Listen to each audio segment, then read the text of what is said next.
Mari kita siapkan hati kita, hidup kita dengan penuh kerendahan hati untuk mendengarkan isi hati Tuhan melalui firman-Nya pagi ini. Mari berdoa.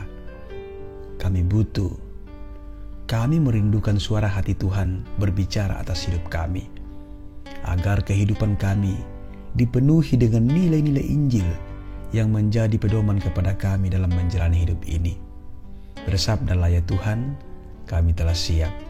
Dalam nama Tuhan Yesus kami berdoa. Amin. Markus 4 ayat 38b, firman Tuhan demikian. Lalu murid-muridnya membangunkan dia dan berkata kepadanya, Guru, tidak pedulikah engkau kalau kita binasa? Demikian firman-Nya. Saudara-saudaraku yang dikasihi Tuhan, jika orang merasa jenuh, maka ia akan mencari hiburan. Jika orang merasa lapar, maka ia akan mencari makanan. Dan jika orang merasa haus, maka ia akan mencari minuman. Saudara-saudara, manakala topan badai di Danau Galilea menyerbu kala itu, apa yang paling dicari oleh para murid atau nelayan pada saat itu? Jawabannya ialah jangkar. Lalu pertanyaannya, di mana jangkar itu terletak? Di buritan kapal. Dan disitulah mereka biasa menyimpan alat itu. Tetapi kali ini tepat di atas tilam yang di kolongnya tersimpan jangkar itu, Yesus sedang pulas tertidur.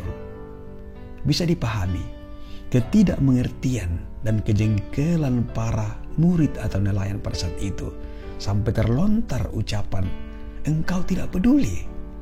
Sebab selain dia tidur, sementara semua yang lain sudah panik, mereka juga terhalang untuk mengambil jangkar. Sesungguhnya Yesus bukannya tidak peduli, namun dia ingin para muridnya belajar beriman, yaitu merasa aman. Pertama-tama bukan karena alasan yang lain, melainkan karena tahu bahwa Yesus ada di dekat mereka.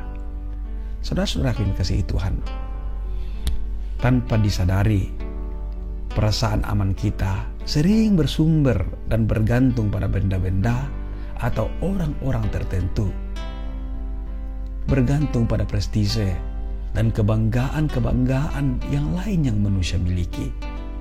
Kita merasa aman kalau benda atau orang itu ada di dekat kita, ada di dekat kita. Angka besar di buku tabungan, telepon genggam yang super pintar, banyak kerabat berkantong tebal, teman-teman yang memiliki kedudukan, kenalan dekat yang seorang pendeta ternama, kawan yang banyak punya koneksi dan pengaruh besar. Merekalah yang membuat kita tenang, bukan? Lalu pertanyaannya, bagaimana dengan Tuhan? Sudahkah kita merasa begitu bangga karena terus dikasihi oleh Tuhan? Sudahkah kehadirannya sanggup menenteramkan dan membuat kita merasa aman dan merasa terjamin, meski kadang kita selalu berada dalam hidup yang unpredictable? Tuhan menolong kita. Haleluya. Amin. Mari kita berdoa. Ya Tuhan, teguhkanlah iman kami, agar kami bisa menerima dan mensyukuri semua yang ada pada kami sebagai pemberian dari Tuhan. Karenanya, yang membuat kami merasa tenang dan terjamin adalah Tuhan yang adalah sumber segala sesuatunya.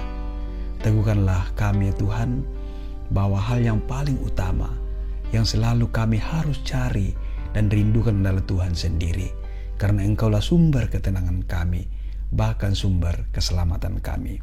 Terpuji nama-Mu Tuhan dari kekal hingga kekal. Haleluya. Amin.